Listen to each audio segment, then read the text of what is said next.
रस्सी जल गई लेकिन बल नहीं गए हैं। अभी भी भारतीय जनता पार्टी का और उनके प्रवक्ताओं का अहंकार नहीं गया है। वो ललन सिंह ने सरेआम कहा था कि अमित शाह हमारी पार्टी को तोड़ना चाहते हैं, इसलिए हम एनडीए से अलग हो रहे हैं। वो 272 सीटें चाहिए थी अकेले, वो अगर 240 पर टिक जाती है तो उसको अल्पमति कहा जाता है। हम ऑपरेशन लोटस या कोई ऐसा ऑपरेशन नहीं करना चाहते हैं, लेकिन हम नजर बनाए हुए। इनकी 99 सीटें आई, जिनकी पिछले 3 बार से मिलाकर कुल उतनी सीटें नहीं आई जितनी कि हमारी इस बार आई हुई। वो देखिए कैसे हड़का रहे हैं, इसे कहते हैं रस्सी जल गई बल नहीं गया। हम कह रहे हैं हम विधानसभा मिलकर लड़ेंगे।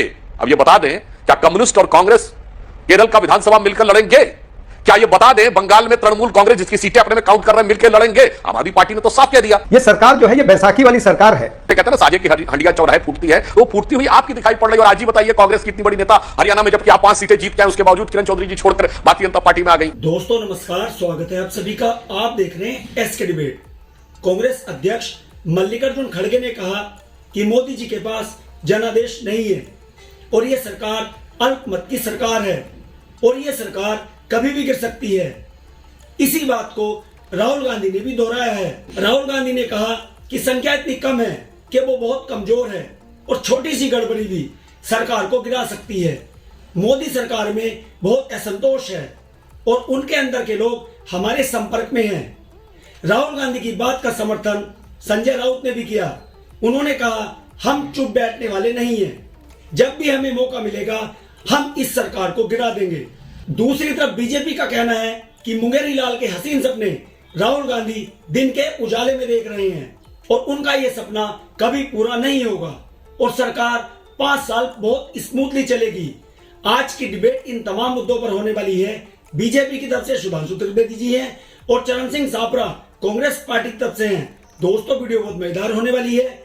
आपसे अनुरोध है वीडियो को अंत तक जरूर देखें। वीडियो पसंद आए तो लाइक करें, शेयर करें, कमेंट करें और मेरे चैनल को सब्सक्राइब करें। चलो दोस्तों मेन डिबेट स्टार्ट करते हैं। चलिए शुरू करते हैं। रस्सी जल गई लेकिन बल नहीं गए हैं। अभी भी भारतीय जनता पार्टी का और उनके प्रवक्ताओं का अहंकार नहीं गया है, जबकि खुलेआम उन्होंने देख लिया है, सारे देश की जनता ने दिखाया है कि इनके बायोलॉजिकल प्रधानमंत्री जो हैं या परमात्मा के दूत जो हैं या अविनाशी जो हैं, उनके जो नेता लोग हैं वो खुद ही हार गए। अयोध्या में हार गए, चित्रकूट में हार गए, नासिक में हार गए।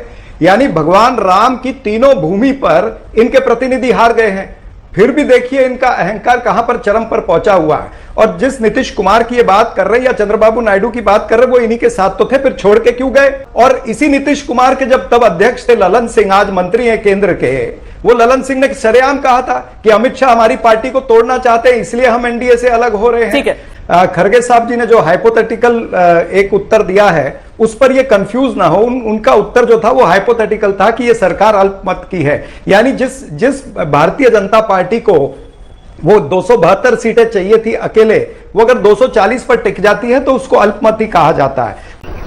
बंद करो हाथ जोड़ के। मैं अजीत पवार को क्यों आप बलि का बकरा बना रहे हैं या आरएसएस क्यों बलि का बकरा बना रही है? आरएसएस ने तो यहां तक कह दिया कि अजीत पवार के साथ गठबंधन किया इसलिए हमारी ब्रांड वैल्यू कम हो गई, भारतीय जनता पार्टी की ब्रांड वैल्यू कम हो गई।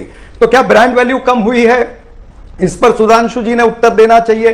फिर अजीत पवार की पत्नी जब फॉर्म भरने गई, सुनेत्रा पवार, तब वहां पर एकनाथ शिंदे का भी कोई प्रतिनिधि नहीं था और भारतीय जनता पार्टी का प्रतिनिधि नहीं था। उसके दूसरे दिन जब बिजनेस एडवाइजरी काउंसिल जो हमारा अधिवेशन आ रहा है राज्य सरकार का, उसकी बीएससी की मीटिंग में अजीत पवार नहीं पहुंचे, बाकी मुख्यमंत्री थे, deputy chief minister Devendra Fadnavis थे। तो भाई आपके अंदर कहीं ना कहीं पशोपेश तो चल रहा है ना, गड़बड़ झाला हो सकता है ना। वो महाराज से उसकी शुरुआत हो सकती है, उसकी शुरुआत नीतीश कुमार से हो सकती है, उसकी शुरुआत चंद्रबाबू नायडू से भी हो सकती है। हम ऑपरेशन लोटस या कोई ऐसा ऑपरेशन नहीं करना चाहते हैं, लेकिन हम नजर बनाए हुए।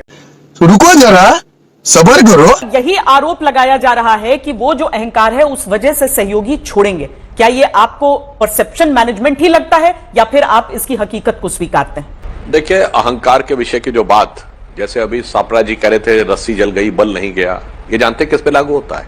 इनकी 99 सीटें आई, जिनकी पिछले 3 बार से मिलाकर कुल उतनी सीटें नहीं आई जितनी कि हमारी इस बार आई हुई है। जितनी कि 1984 के बाद से 40 सालों में कांग्रेस को कभी 240 सीटें नहीं मिली। नरसिम्हा राव के समय में 232 जीत के आए थे, बाद में बाई इलेक्शंस होते हुए वो 240 तक पहुंचे थे। वो देखिए कैसे हड़का रहे हैं, इसे कहते हैं रस्सी जल गई बल नहीं गया। वो हमको कैसे धमका रहे हैं, इसे कहते हैं अहंकार, इसे कहते हैं रस्सी जल गई पर बल नहीं गया।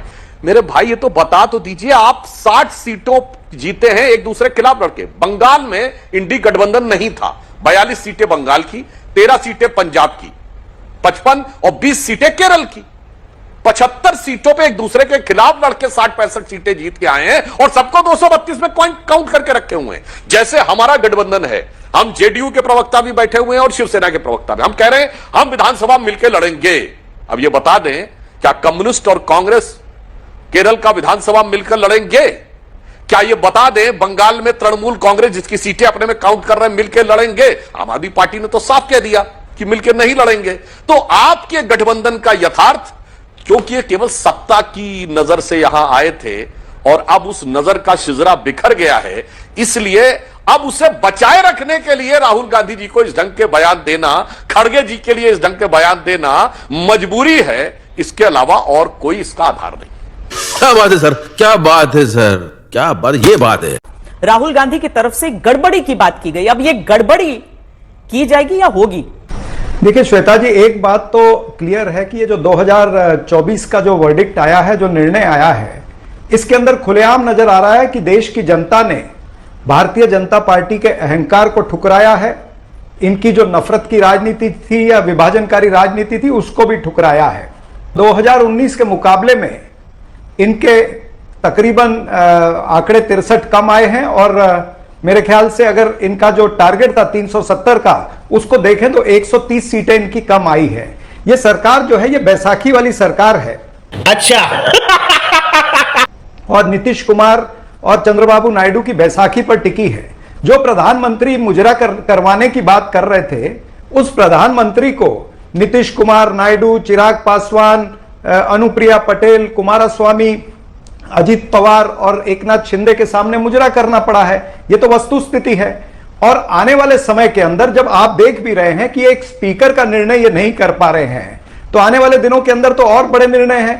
वहां पर आंध्रा के अंदर टीडीपी ने वादा किया हुआ है जनता को, मुसलमानों के आरक्षण का वादा किया हुआ है, विशेष राज्य के दर्जे का वादा किया हुआ है, बिहार के अंदर विशेष राज्य का दर्जा उनको चाहिए, या फिर अनेक सारे मुद्दे जहां पर इन सारे दलों की आपस में विचारधारा जो है वो मेल नहीं खाती है। चाहे वो यूसीसी का मामला हो, एनआरसी का मामला हो, अग्निवीर का मामला हो, जातिगत जनगणना का मामला हो। बीजेपी को जातिगत जनगणना से थोड़ा परहेज है और वहां पर नीतीश कुमार करा चुके हैं, चंद्रबाबू नायडू भी जातिगत जनगणना कराना चाहते हैं। तो इन तमाम सारे विषयों को देखते हुए निश्चित रूप से यह लगता है कि आने वाले दिनों के अंदर कहीं ना कहीं गड़बड़ झाला हो सकता है, इन्हीं के अंदर विवाद हो सकता है। और वो विवाद तो अभी से शुरू हो गया ना, आप तो देख ही रहे हैं, एक दूसरे पे ठीकरा फोड़ रहे हैं, एक दूसरे को बलि का बकरा बनाने का प्रयास कर रहे हैं। आपकी औकात बता रहा हूं सर, बुरा नहीं मानना सर। अभी आपने ये बात कही जातिगत जनगणना की बात, तो अब तो चुनाव समाप्त हो गए ना, करवाइए जातिगत जनगणना। काहे नहीं सर्वे? जब आप कहते हैं बिहार का क्रेडिट तो आप लेते हैं, जब राहुल जी कहते हैं देखो भैया मैंने कहा कि आपको करवाना तो पड़ेगा, जबकि वो सर्वे था, जातिगत जनगणना नहीं थी, तो सर्वे करवाइए ना हिमाचल में, कौन रोक रहा? पंजाब में करवाइए। ठीक है। यही नहीं, अभी और सुनिए। सारे गठबंधन सहयोगी यथावत बात कर रहे हैं, और जिन दो गठबंधन सहयोगी की आप बात कर रहे हैं, मैं बताना चाहता हूं, नीतीश कुमार जी 1995 से आज 2024 में बैठे, 29 साल में 26 साल हमारे साथ रहे, 1.5 साल के 2 स्पैन छोड़कर। अब आइए चंद्रबाबू नायडू जी, एनडीए की 3 सरकारें रही, मोदी जी की 2 और अटल जी की 1, इनमें से 2 सरकारों में हमारे सहयोगी रहे और पिछली सरकार में उनके सांसद ही उतरे नहीं थे।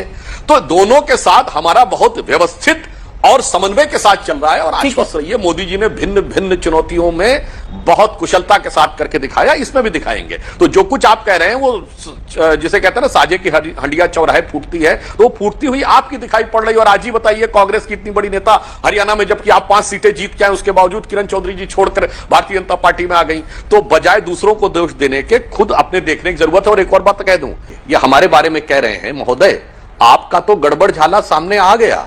आम आदमी पार्टी ने आज कितने दिन हुए? 15 दिन हुए। यानी एक हिंदी में कहावत होती है, जुम्मे जुम्मे 4 दिन, तो 4 नहीं 2 जुम्मे गुजरे हैं। और क्या स्थिति आई? आम आदमी पार्टी ने गठबंधन तोड़ दिया और अब बाकायदा कांग्रेस पार्टी उनके खिलाफ प्रदर्शन कर रही है, आम आदमी पार्टी के दिल्ली में। फिर भी इंडी गठबंधन की संख्या में पंजाब की सारी सीटें जोड़ी हुई हैं, जो आम आदमी पार्टी और कांग्रेस एक दूसरे के खिलाफ लड़ी। महोदय, गड़बड़ झाला तो यह है, यह तो अपनी आंखों के सामने दिखाई पड़ रहा है। अब एक और बात आई है, अभी राहुल गांधी जी ने वायनाड से जब लड़ने की बात कही, तो कम्युनिस्ट पार्टी की नेता एनी राजा का ऑफिशियल बयान आया है कि मुस्लिम लीग से तो बात की, मुस्लिम लीग ने कहा भी, कहा मुझसे बात किया उन्होंने लड़ने के लिए, मगर कम्युनिस्ट पार्टी से बात नहीं की। अब तो यह बात बहुत साफ है, अगर राहुल गांधी के पास 2 सीटें आ गई थी तो ये कह सकते थे 1 सीट में अपने इंडी गठबंधन सहयोगी को देता हूं, क्योंकि कम्युनिस्ट पार्टी वालों ने आरोप भी लगाया था कि आप बीजेपी के खिलाफ नहीं लड़ रहे हैं, हमारे मगर अब देखिए ये अपने इंडी गठबंधन के खिलाफ ही लड़ेंगे और सीट परिवार को देंगे। सापरा साहब, ये बहुत बड़ा गड़बड़ झाला है जो सामने दिखाई पड़ रहा है। मजा आया। देखा दोस्तों, आपने सुधांशु त्रिवेदी जी और चरण सिंह सापरा दोनों को सुना। आप किसकी बात से सहमत हैं? दोस्तों, वीडियो को लास्ट तक देखने के लिए दिल से धन्यवाद। और वीडियो के बारे में आपकी क्या राय है कमेंट सेक्शन में कमेंट करके बताएं। और अगर वीडियो पसंद आई हो तो लाइक करें, शेयर करें, कमेंट करें और मेरे चैनल को सब्सक्राइब करें। चलो दोस्तों, मिलता है अगली वीडियो में। जय हिंद, वंदे मातरम, जय श्री राम।